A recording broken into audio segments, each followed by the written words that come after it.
It's Thursday, June 28th, and you're listening to the Geek at Geek News Central, show number 777. Kind of a weird number for a show, sponsored in part by GoDaddy.com. Save 25% on a one-year fourth-generation hosting account by using the promo code NAB. Or get a 3-month economy hosting for $1.99 per month by using the promo code 199Geek. That promo code dies here in just a couple of days, folks. So if you want that 3-month economy hosting for $1.99 a month, get out there and get access to it right now because, again, the code is going to die here in a few days. Geek News Central is a proud member of the Tech Podcast Network. If it's tech, it's here. Everyone, I got a great show lined up for you tonight. You know what comes next. Strap in. Here it comes. All right, people, I need a go, no-go for the Geek News Central podcast. Digital archive recorders. We're go fly. Microphone. We're go fly. Video feed. Go. Web browser. Go. RSS data stream aggregator. Go fly. Interflux Toddism suppressor. All right, I'm confused. Host readiness check. Welcome to the show. Welcome to the show. Voice ready confirmed. The Geek News Central podcast is a proud member of the Tech Podcast Network. If it's tech, it's here. All right, ladies and gentlemen, we are ready to go. Cue Todd in 5, Button, who's got the button? 4, There is no cause for alarm. 3, Everybody hold on to something. 2, Just press the button. 1. Aloha and welcome to the Geek News Central podcast, coming to you as live as it can be from the Lone Star State and the Geek News Central High Definition Mobile Broadcast Studio. Hey everyone, welcome to the show. Of course, my name is Todd Cochran, and I want to encourage you to get over to geeknewscentral.com. And really, when you're over on the website, this is a great way to get connected with the show so you can really check out everything that's going on. It's real easy to do so. Let me make the switch here for us so we can bring up the cam. And of course, what you want to do is get over to Geek News Central, and on the second column of the website, there's a place there where you can subscribe to the show through iTunes, through Zune. You can grab the RSS feed and really get subscribed and stay connected with the show. Of course, you can always check out the show. We'll send out a newsletter after every single show. That newsletter contains every link that I'm going to cover during the podcast tonight. And I tell you, one thing that's really important here is we have moved the show notes to a new website. We moved the show notes to GNCShowNotes.com, and that's where the show notes reside these days, largely because Google was hammering me by putting 50 links on every blog post we had for the show. So definitely check out the show links at GNCShowNotes.com. Of course, if you're on the newsletter, again, you get the newsletter automatically dropped into your inbox. It's real easy. Stay connected with me, and it's real. Imagine. Just reach out to me on Twitter at Geek News. That's just the easiest. You can add Geek News and just send me a little note. Of course, you can privately email me here at geeknews@gmail.com. All the emails come in are read on the air unless you ask me not to. So make sure if you don't want me to read on the air, you say that right in the first sentence. But again, geeknews@gmail.com is the place to reach out. Of course, our hotline is open 24 hours a day at 619-342-7365. Yes, we are live tonight from the Lone Star State. I'm wrapping up my trip here in Central Texas. The heat has abated just a little bit. I mean, the first couple of days I was here, I'd come back to the hotel room at night and just like to melt. I mean, I got in my car one day, and the car has a temperature sensor on it, and the thermometer said 121. And I'm like, how can it be 121? It can't be that hot. Of course, ran the AC, got the car cooled down, and even after I'd been moving about 10 or 15 minutes, it still said 108. I'm like, this is insane. Now, talking with my mom tonight, there were 108 in Michigan today, which has to break all kinds of records. Of course, fires everywhere going on in Colorado, and lots of homes being burnt down. It's just insane, the heat. I am looking forward to getting on an airplane Saturday morning and getting my butt back to Honolulu, to the calm and tropical weather that is there. And but anyway, I've wrapped up a good week here in Texas, and I've got a couple things left planned that's going to be kind of cool. But first of all, I want to just take a moment. Of course, I want to thank our sponsors here at Geek News Central. We've had great sponsors all month. Citrix GoToMeeting was in here for a good part of the month. Of course, GoDaddy's been here the whole month. And don't forget to check out GoDaddy.com's great offers. We have great savings for you and lots of great promo codes for you to use. when you're over at GoDaddy.com. Now, I have a whole stack of stuff for you. Now, let's see if I can actually bring up the right screen for you. You know, really what they've done here is they've made available lots of discounts, and I've got lots of discount codes for you to use. Right now, of course, that economy hosting, $1.99 geek, will get you 3 months of economy web hosting for $1.99 a month. Of course, you can use our NAB promo code. That'll save you 25% off when you do a full year. And, of course, all the codes at Geek News Central as well. You'll find that at geeknewscentral.com/GoDaddy. The link to it's right there in the important links link on the main website. Again, lots of great codes. Geek15 saves you 15% on any order $20 or more. Aloha will save you $20 on any order $75 or more. So you can get $75 in the checkout line. Use the code Aloha, immediately, bam, $20 off. ComSale, $7.99 on .coms. ComSale 3, $8.49.com renewals. Now, I got a little secret for you. Okay, so I want you really to be prepped here on what I'm about ready to tell you. If you're going to buy a bunch of domains, wait to July 1st. That's all I can say. Because I got an offer that is going to be awesome. But there's going to be a limit to just 3 on this particular code. So I'm going to school you guys on the next show on how to maximize the utilization of this great code I'm going to give you. Well, of course, we're green screening again tonight. In the last show, what I found was when we got done, and I've been doing testing here in the hotel room studio or International Space Station background, as you can see, is as the show progressed, my lip sync basically got way off. So I was speaking, and what you guys saw on the screen was just totally atrocious. So I've backed off the recording levels a little bit in Wirecast, hoping everything will stay synced all the way across the 2 tests I did today. Everything stayed lined up, so my fingers are crossed that everything is going to cooperate. Hey, what I've got going on here is looks like I'm going to be meeting up with Adam Curry, the Podfather, on Friday night. We're going to be hanging out at a hotel bar or something in Austin. He basically sent me the link to it, so we're going to have a little chat. I think there's going to be some other people there as well. So I look forward to that. You know, there's lots of stuff moving on in the podcasting space we're going to talk about right at the very beginning of the tech show. Of course, so that look forward to that conversation with him, and I'll share that with you guys next week when we get back in Honolulu. My wife picked up my mother-in-law from the airport, so she's in for Japan for 2 months. And for some of you fellas, 2 months with your mother-in-law is, for me, she loves me. So it's all good. It's not going to be a problem. But, yeah, 2 months. And I may have some additional company coming too. At least that's the word on the street. I've actually had a great time here in Texas this trip. Got a lot accomplished, lots of meetings, consulting with clients and so forth. But it's time to load up and be back in the studio in Honolulu. Look forward to being back again, of course. And we'll have our regular shows next week along. And there'll be no Saturday morning tech this week because I am, a.k.a. on an airplane headed home. So I'll keep you advised here on what the schedule is for next week. But we'll definitely have a Saturday morning tech when I'm back in Honolulu. Hey, for those of you that are watching on the stream, thanks for being here. Thanks for checking us out tonight and hanging out. But I got a large stack of stuff tonight to talk about. A lot of stuff going on with Google. But I think the first thing I want to do is talk about the what's going on with podcasting in the actual iTunes store. So if you are an iPhone user or have an iPad, they have released a brand new podcasting app. Now, KL was nice enough to get out a review almost instantly. I've been playing with it for a few days as well. It's a free download available again in the App Store.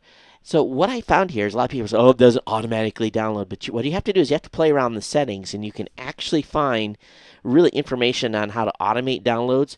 It's going to sync with your current iTunes settings, so whatever you're subscribed to now, it's automatically going to get picked up. The one thing I do think that sucks about the device is they show this old-fashioned tape recorder here running when an episode is playing, which you can fast forward, gives you information, you newest to oldest. Some you can tell some people are really not paying attention to their RSS feeds because some of them were listed. Basically, their newest episodes were at the absolute bottom of their stream. So anyway, that is available, of course, now on the iPhone and iPad. Nice apps for both, and it's actually drove some conversation in the media space on really kind of what's happening so far as the where podcasting's been really since Apple came on board and started supporting podcasting in iTunes in 2005.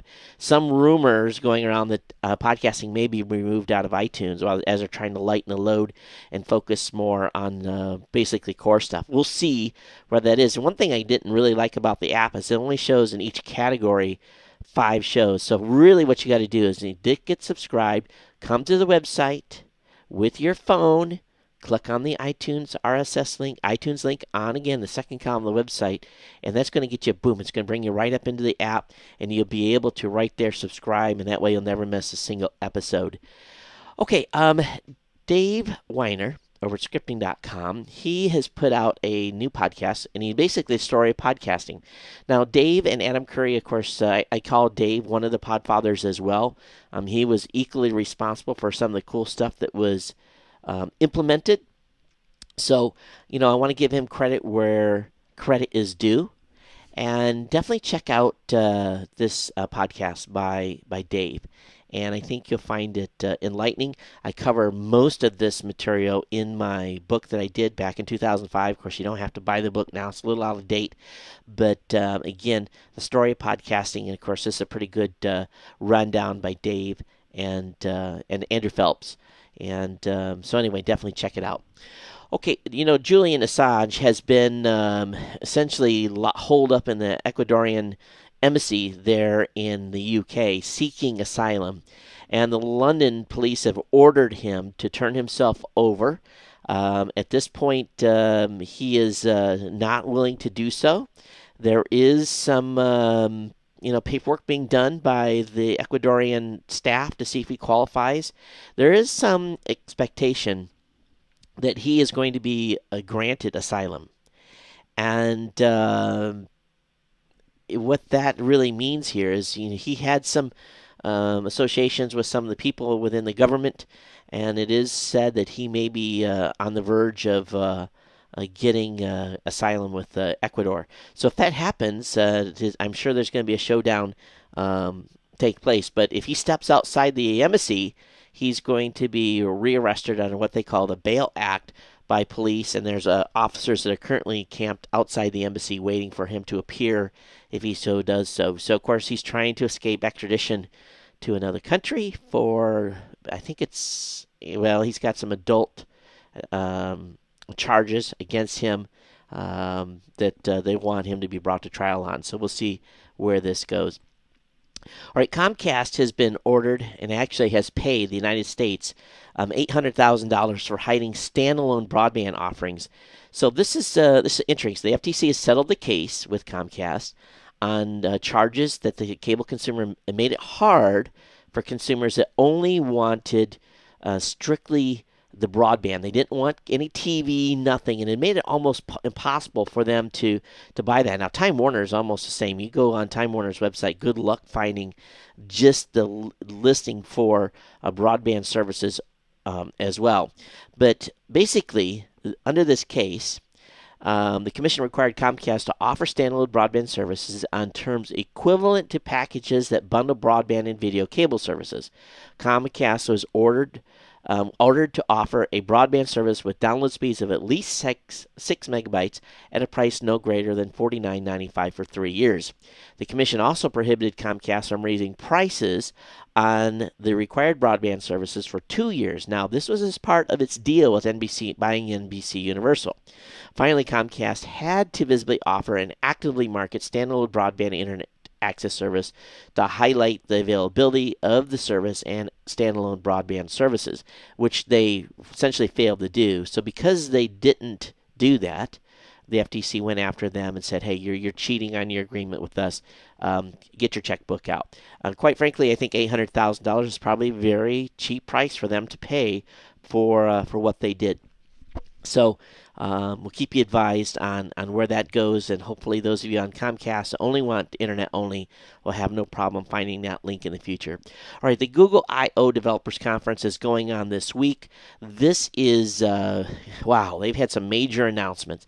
If you're a Google Plus user, I think the biggest thing that has been the biggest announcement on Google Plus is the new event feature. And I think what's really cool about this, and I was looking through it and I'm thinking, okay, I don't want to do one for each podcast, but you can create an event for, let's say, a party, a wedding, an outing that you're going to go to, even a family event. And what you do is you invite those that are going to be attending the party or we're going to be traveling with you or however it may be. And it could be just your kids, your wife, and you.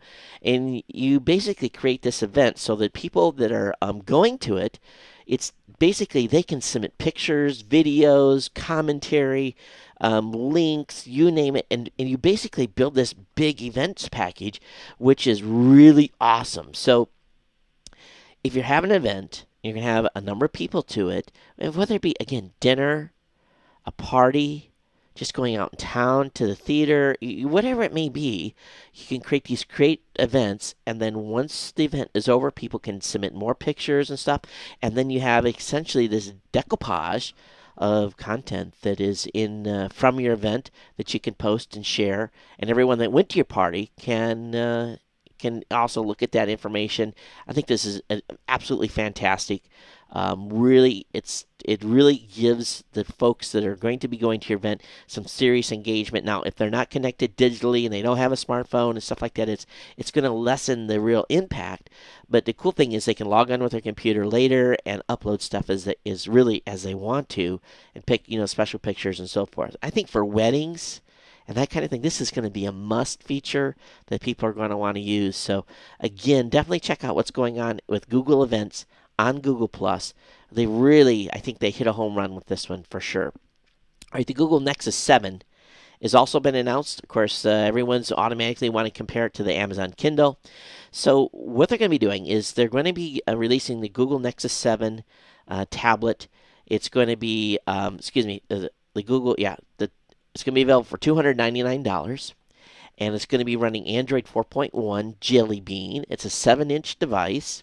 So this is a Google-branded tablet that the folks from Asus has made.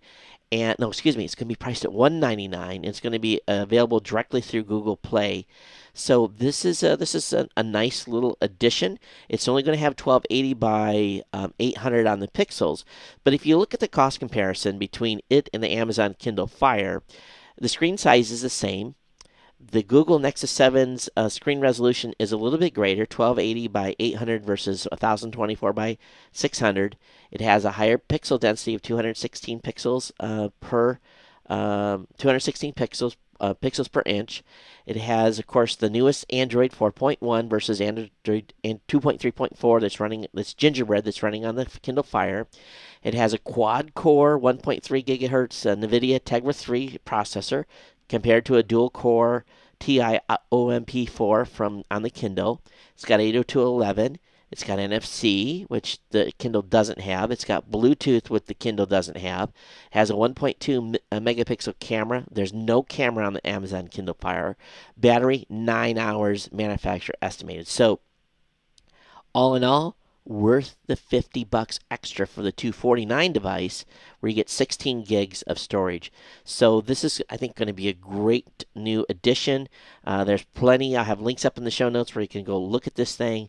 And this might be your way to get into the Android market, because Google also announced the Nexus Q. And this is a $299 device. It's going to be shipping mid-July. And this is basically Google's first consumer electronics product. Now, I'm really kind of concerned because they're offering this Nexus Q, and how does this compete with Google TV? I'm not fully sure. But what it is, it's basically a device where you can play audio, music, a variety of different other things on it, where it's going to be controlled completely by your Android device. So if you don't have any Android devices, folks, and then especially if you're just an iPhone or an iPad user, don't go out and buy this thing, because you're really not going to be able to control it initially. Now, they say they're going to build some interfaces later, but it's essentially a little spear. and it's got a cool little design. But there's lots of videos online about this. They talk about how it works. But again, $299 is what it's going to be available for. And they're also going to sell some bookshelf speakers. They're going to go along with it for $399. I think those are going to be wirelessly connected. So just some options there. But it does have a 25-watt amp that's basically going to be able to give you some little extra bump when it comes to the music, basically the power out of this thing. So this is an interesting device that they've come out with and they've announced. We'll see where this goes. I think the price is a little bit high considering you get an Apple TV for $99 and it does a lot more. But I think the most amazing demonstration at the Google I/O event, the very opening event, was when the folks at Apple essentially had a cool demo. And let me bring up just basically a screenshot here. Over on Engadget, they have a little bit of a rundown on this, but Google Glass's demo that was done was simply remarkable. They had some guys parachute out of an airplane. You followed them down as they were parachuting. They landed on Moscone Center. They did all kinds of cool stuff. They jumped some bikes off the roof. I mean, just nutsy stuff with the Google glasses on, and you were getting this, this fun ride with these fantastic athletes. Then they brought them on stage, showed them off, and what they basically have done is, if you're a developer, you can now put on order to get a developer's version of Google Glasses. Now, they're not cheap. The developer's version is going to be $1,500, and they're going to make them available for developers to have come this fall or early spring of 2013, and they're saying that Google Glasses are going to come to the market sometime in 2014. Now, this is, for me, this is like, wow, exciting stuff, because I'm really excited about where this particular technology is heading. I think just the geek factor alone, we're all geeks that listen or watch the show, at least a certain level. Now, at $1,500, it's not such a geeky thing for me because it's just a little bit too high. And actually, what's going on here? We're losing the green screen on the corner. Oh, man, that sucks bad. So let me see if I can fix this. Probably cannot. And what it is it's getting dark here. And see if I can adjust that. No, I cannot. Well, this, oh, there it goes. I stabbed it off for a little while. Those of you that were watching were seeing the green screen dissipate on the bottom of the screen. I tried to adjust the black so that the headsets wouldn't sparkle this time. That was happening on the last show. All right, so let me go ahead here and really switch gears. And we've talked about the Google Glasses, and of course we're going to see what happens there. But if you're an iPhone user, Google Chrome is coming to the iPhone, and I think it's actually available now on iOS. There's some reviews already up online, so if you're a Google Chrome fan and you're tired of using the Safari browser, go grab it and use it. A lot of people have good things to say so far about the Google Chrome for iPhone, and I'm assuming they have an iPad version as well. If you're using Google Drive, they've got another app for those of us that are on iOS, so you'll be able to download a Google Drive app and get access to all your docs. This is, I'm a big Google Docs user. All my stuff is up in the cloud for business-wise, and I just find it very cool to be able to get in there and access that easily with a single app. Click, click, click, and it's up in front of me. So, this makes it cool that Google is really making sure that all of us that are iOS users are going to have access to all these cool apps. Those of you on Android, you already have it. It's available for you. So that means there's really no stretch for you guys. But at least they're, Google's saying we got to take care of the iOS market at the same time, which is awesome. So I'll have a link up to that in the show notes. Now, Google TV, I'm excited to say, is going to be getting subscription billing support for movie and TV purchases in Google Play. And I'm a big Google TV fan. You can watch this show when it's up available. I can have it up on Google TV. I have it on Roku. I have it on Boxee. I have it on Samsung Smart TV.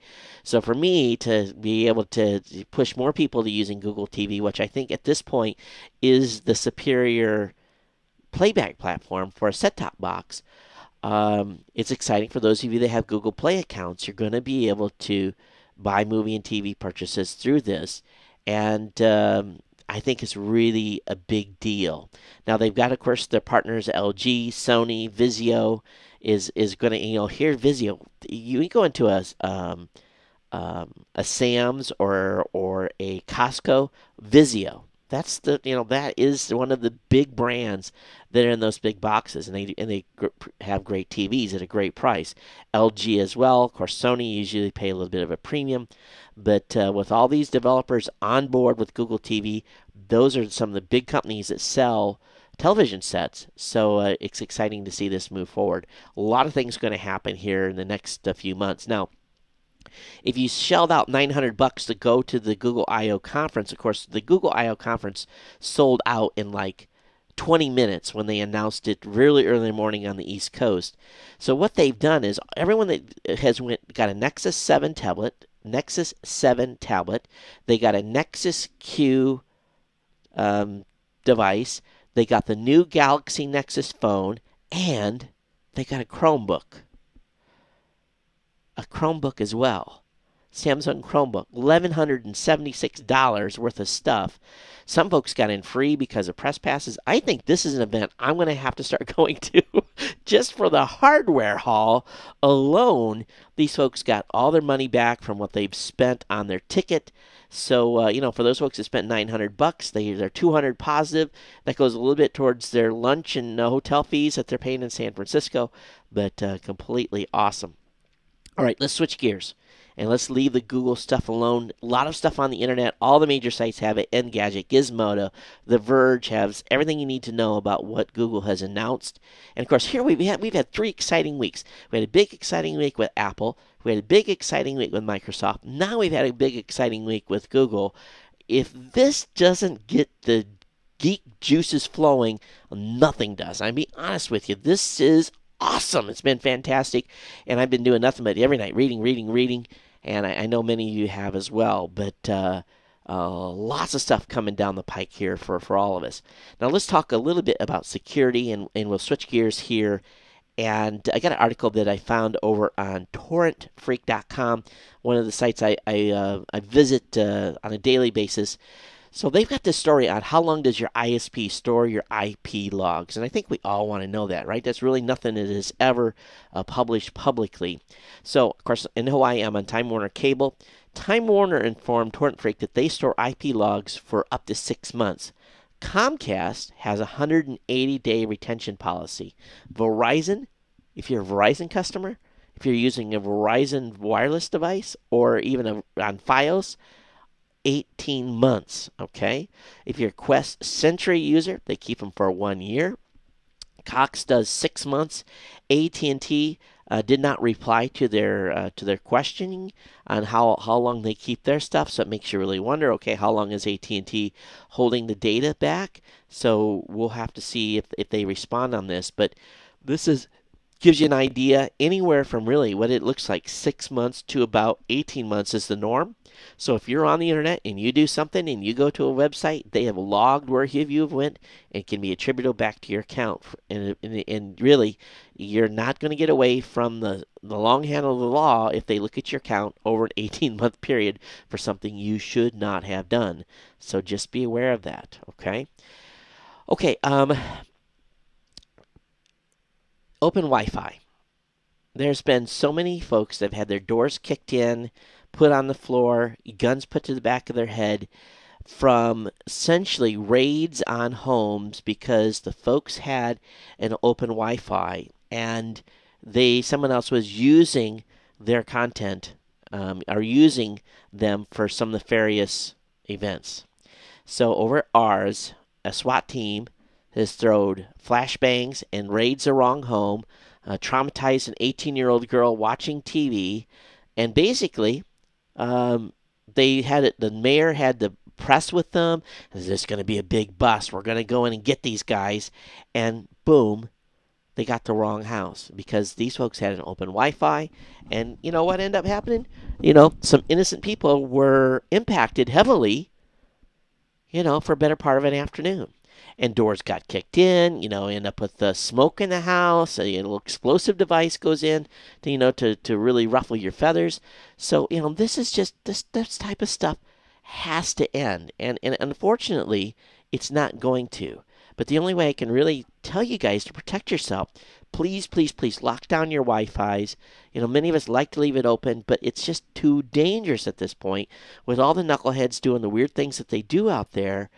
It's just going to end up causing you misery. And you may be on the end of a SWAT team kicking your door in and thinking that you're the one that sent some emails to a police department that were threatening in nature. And, these folks were, essentially being prosecuted because they're not going to get prosecuted, but they're innocent for doing what was done.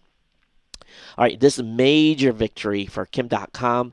The New Zealand government has basically ruled that the search warrants that were used to raid his home and his properties in New Zealand was illegal. And this is big. The New Zealanders handed over all his hard drives, 150 terabytes worth of hard drives that was in his house, his business, and so forth. And that was just, from the raid. That doesn't include the servers that were in the United States. But the New Zealand judges savaged the process that was used to target Mega Upload, Kims.com, and basically saying to the U.S. Justice Department, give us those drives back now. And they're going to have to go back and look at this. So they say the search and seizure was illegal. Have we ever heard that before in the United States, a search and seizure being illegal? So, here it is. And it's once again, we got the United States applying our laws to someone that lives in another country and essentially totally disregarding local laws. And I'm not going to talk about right or wrong in this case. I'm just talking about the fairness. And with local law should apply in all cases. And if there's working relationships between the U.S. government and a local law enforcement, why wasn't the local law enforcement people sticking to their guns and basically working within what is allowed within the New Zealand judicial system? And basically, the ruling was the warrants were general warrants, as such are invalid because the police relied on invalid warrants. So the search and seizure was therefore illegal, and the data should not have been imaged wholesale by the FBI without Dotcom's consent, which the judge found no evidence of. So basically, this ruling makes it clear that both the warrants were illegal and that removing the cloned data to the United States was unlawful. So they're still going forward with the extradition hearing, but this has got to have a major impact negatively to that case. We'll see where this is going, but maybe finally is a win for the digital guys on this. And again, I'm not gonna talk about the plus and minuses of this at all, but I just think that finally country's willing to stand up and protect their citizens through their own laws. All right, let's talk about TV ads. Lots of discussion going on right now, lots of looking at what is really happening, but apparently they're starting now with their digital cable boxes to know that you are the one controlling the remote control and targeting you. They're using a whole bunch of new algorithms now, and you may actually be starting to be served ads that were for you and not for your wife. So this is an interesting development, and it's based upon what you're watching. I watch a couple of shows now. Ice Road Truckers. I watch, when those gold diggers are on, I watch them. The Pickers, that kind of stuff I think is kind of cool. I usually watch for 15 minutes as I'm about ready to pass out. But the ads in those shows are supposed to be targeting you now. And basically they're using technology that's proprietary to basically spy on you, know who's who. All right, also, let's talk about a cool event that was captured using a combination of the Hubble Space Telescope and the Swift observations.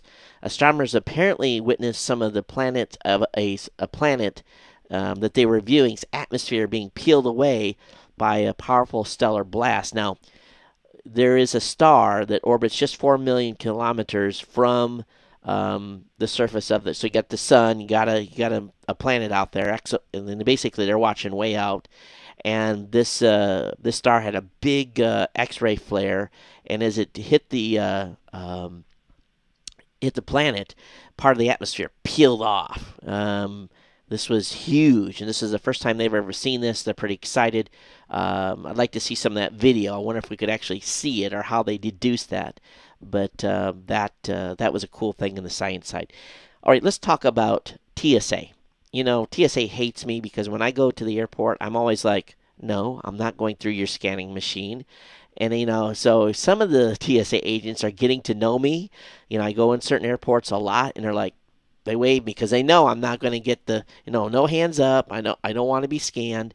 And so they have, they are, they drive me nuts. So, but what's going on now is that they're trying to decide whether or not they're going to apply TSA rules to make an adjustment here to the green screen. As it keeps getting darker here in my location, I keep getting flickering. A representative, Jackie Spears, put forth a bill to extend TSA to mass transit. TSA invades our lives at the airports. We go through those metal detectors and secondary searches and so forth. But basically, she's saying that because people are on trains a lot more than they're on airplanes, she's gonna try to push through where basically TSA's going to come in and set up security checkpoints for all of you that are getting on trains. You're going to have to go through the same type of elaborate screening to board your train. Now imagine this in New York subway system where you're in a hurry, you go down, your trains come in, and you have to stand in a line to go through secondary screening every day to get on a train, to go home, and have your bag scanned and everything else.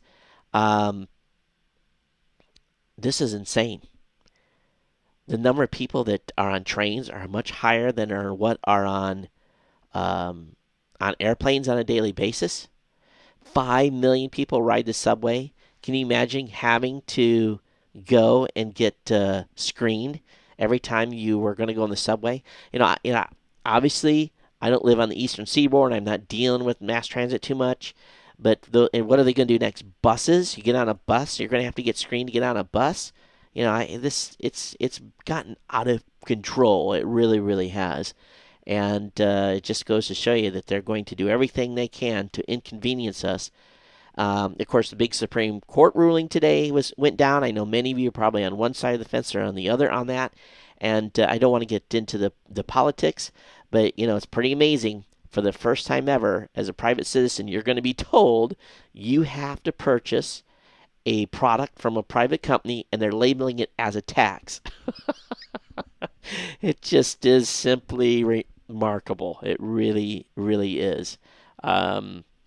There's probably some good benefits to the healthcare plan, and there's the opposite stuff. But, geez, I understand to drive, I have to have a license and all that stuff. But now you have to go buy a product from a private company. You're being forced to. You have to. You have no choice, or you're going to get a fine, and it's being labeled as a tax. If they're going to do this, just take it out of my paycheck and give me health care. Be done with it. Oh, my gosh. Anyway, let's move on. And again, I'm not here to debate it. I just find it remarkable that they're going to do that.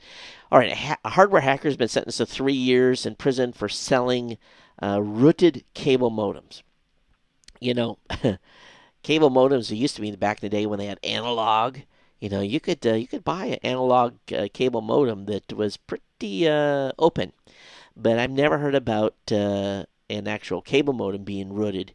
But this guy's been basically got 3 years, and he had a $1 million scheme to defraud cable companies. So, but anyway, he's going to jail. He had sold rooted cable modems that could be used by buyers to obtain free internet service or bypass subscriber limits. Uncapped cable modems remove bandwidth filters imposed by ISPs, which would increase the speed. So an interesting move. It wasn't for television; it was for internet service. And but anyway, those folks that have those, they have now been probably sought out. All right, infrared telescope can pick out the atmosphere on distant planets and tell you what aliens are smelling. So astronomers in Chile are using the European Southern Observatory, a very large telescope, are now able to analyze the atmosphere of a faraway planet. And for this time, first time, take a reading of the atmosphere while not in transit, whatever that means. And so this is kind of cool. And so they said, the first one they analyzed was completely enshrouded in carbon monoxide. I'm sure that didn't smell so well if you were there, but it might be a way for them to start cataloging stars and planets a little bit better. Not stars, but planets, to see if they have survivable atmospheres, or if they just simply stink. Okay, deal of the day. This basically came from Gizmodo. Let me actually bring this up for you guys. Are you guys looking for security cameras? Have you thought about buying a security camera? Well, the folks at the Gizmodo have the Zomodo DVR. And it looks like a 4-camera system, and price on it 63% off on their link. I'll have that in the show notes. So if you're in the market for a security camera, this might be the way to go. And didn't read a lot of details on this, but anytime I see a cool deal like that, I want to share it with you guys. All right, the National Weather Service is going to start sending severe weather warnings directly to your smartphone. And this is pretty smart of them. And, I think they've been testing this for a while. Last year we had a couple of failed tests. But if you're in an area that is basically going to get a tornado warning, what they're going to do is they're going to send via text message a severe warning to your smartphone. And this is using the wireless emergency alert system. It's going to notify people of approaching tornadoes, hurricanes, typhoons, tsunamis, flash floods, extreme winds, blizzards, ice storms, dust storms. And you're going to get a 90-character message along with a link to where to go for more information. I think this is cool. It's probably going to save. So if it's storming out and your phone beeps at you, please pay attention to it. Go read the text message. It's probably not just a Facebook update. It could be the National Weather Service sending you a text saying, get in your basement now. All right, Verizon's Share Everything plans are now available. I saw them being advertised on television last night. One thing that I want to remind you, before you go run out and jump on these Share Everything plans, if you've got the money to buy a phone up front in cash, look at the data plans that are available from a variety of servers where you prepay, and you basically buy as you go. I'm finding the deals where you can save as much as $1,300. We've talked about this in previous shows. Over the life of a 2-year contract, you can save $1,200 to $1,300 by just buying the phone. Don't buy a subsidized phone. Don't get locked into their data plans, and you can do a lot better. So as soon as I get back to Hawaii, I've already been instructed I'm going to be buying some new phones. So and we're just going to pay for them, and then we're just going to buy a data plan and then pay for it month to month. All right, Google has launched a supposed alleged Amazon Web Service killer. So far, the reviews aren't so positive, but it's called the Compute Engine Infrastructure as a Service, a bid to offer cloud infrastructure like AWS. So it's available for a limited preview. We'll see more of this as time goes on, but definitely Amazon is the king of the hill right now when it comes to in the cloud computing services. How many of you have put tape on something and wish that there was a way where you could just open, when you receive a package, you get this gob of tape that's on it, and it just drives you nuts? How would you like tape with a ripcord? Well, the folks at ogizmo.com are showing us tape with a ripcord, makes scissors obsolete. You put it on your package. When you get your package, all you do is you pull the ripcord and you're into the package. It's available for each roll sells for $4. I don't know if this would tempt someone to rip something off too quickly or not, but again, this is available over at ogizmo.com. All right, another article over at torrentfreak.com. Those of you that live in Ireland, here's an update. The Irish Recording Music Association have been working with EMI, Sony, and Warner Brothers, and they've secured a court order essentially reestablishing the 3 strikes and you're outlaw. And so the 3-strike anti-file sharing mechanism is back on. So if you are connected to an ISP like Earcom in Ireland, you'd be advised the 3 strikes is back on. The labels have won a major battle there, and of course, anything they can do to get people off the internet is what they're going to do. And along with this, Dropbox has banned the BitTorrent startup Box Opus over privacy concerns. I don't know if we covered that on the last show, but Box Opus was the folks who would allow you to put a media file directly into your Dropbox account, and they have basically shut them down. They've locked them out. So it was short-lived. I figured this much that this was going to happen because I'm sure the folks over at Dropbox were concerned about the liability issues. Gamers, do your hands start sweating when you're using a mouse? Now, this is not, we're talking about basically using your computer and using a regular mouse. Well, there's a fan mouse for the world's sweatiest PC gamers. This is a pretty cool little device. It basically it has a little fan that plugs in front of your mouse, and it basically blows air on your hand. And this is an interesting development. It's from a company called Thermaltake, and it's called the Black Element Cyclone Gaming Mouse.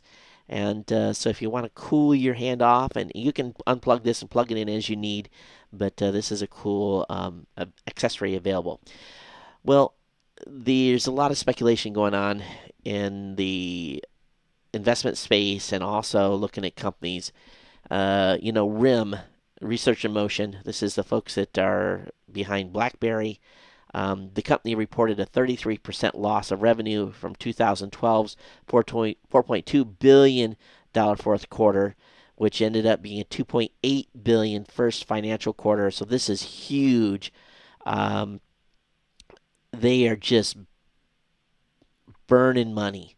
$518 million net loss. So this is huge. This is not should come as a surprise because BlackBerry has failed to keep up with good phones. The company said it sold 7.8 million BlackBerries and 260,000 Playbook tablets in the fiscal quarter, and so that's like down from like 13 million that they shipped a year before. So they say their subscriber base continues to grow, but I just wonder if RIM is headed for the scrap heap at some point.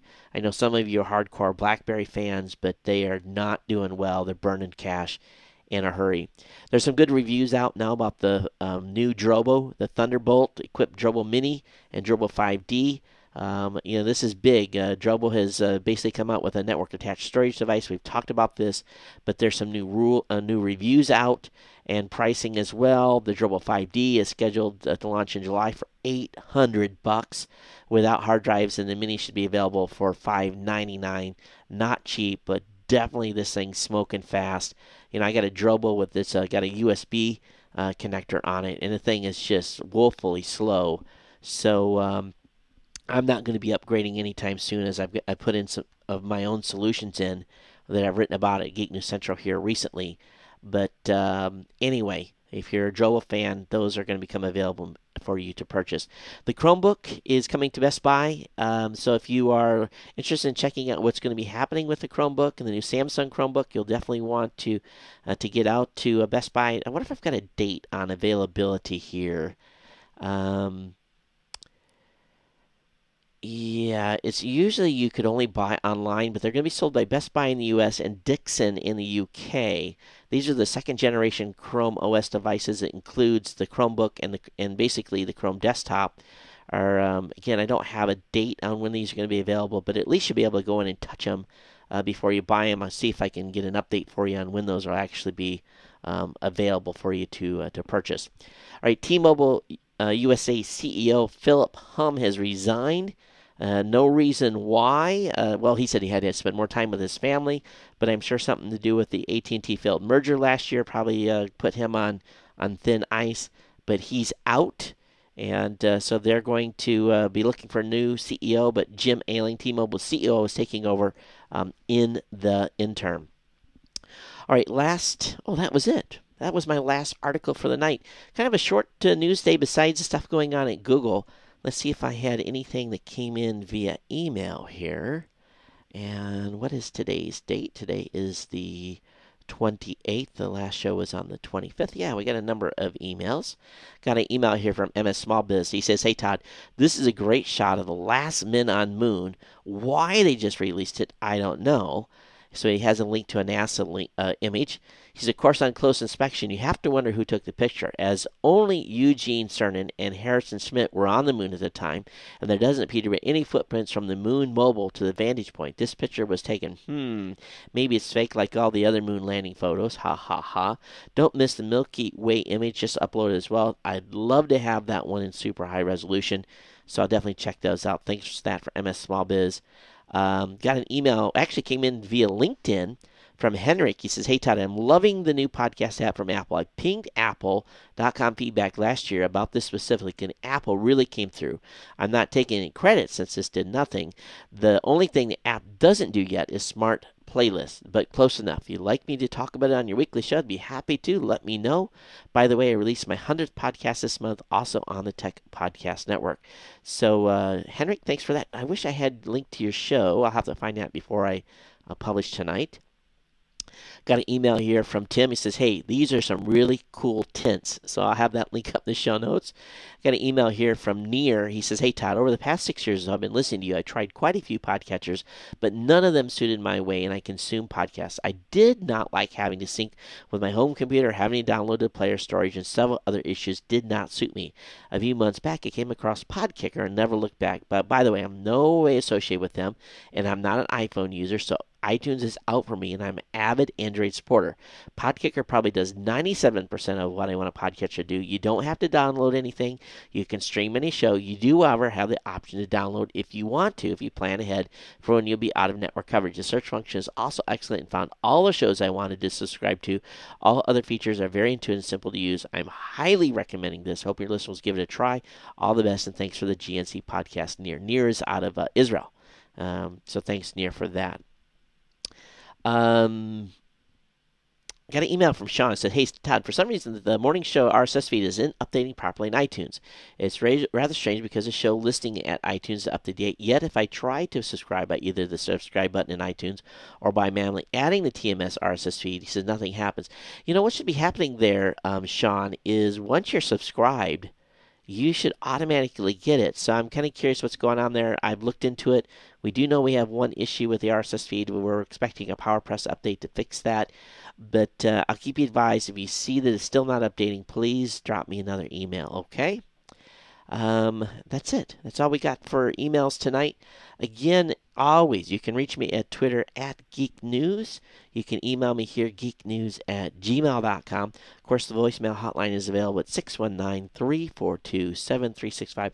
It's been my pleasure to bring this live show to you from the Lone Star State here in Texas. And, of course, if you're just watching now, it's we've got the International Space Station image in the back. And don't forget our good friends at GoDaddy and our $1.99 hosting promo code at $1.99geek. You get 3 months of accounting hosting for $1.99 per month. Hey, as always, I want to thank you for hanging out with me here tonight on the show. Send your feedback. Send me a picture for the next mobile show. What do you want me to have for a background? And I'm crossing my fingers tonight that the lips in the video are synced and we're not completely out of whack. But again, it's been my pleasure to bring you this show. I'll be on a chat here for just a little bit after I shut down, but we're going to crank the AC up because the Texas weather hasn't cooled off enough to make it that comfortable. But I'm actually pretty surprised how well the green screen is done, considering everything else has gotten pretty dark. Had to make a few adjustments during the show, but overall I think it did pretty good. Those of you that are in the live stream on Ustream, thanks for hanging out with me tonight. It's been great to have you on board. And until next time, we'll see everyone later. Aloha.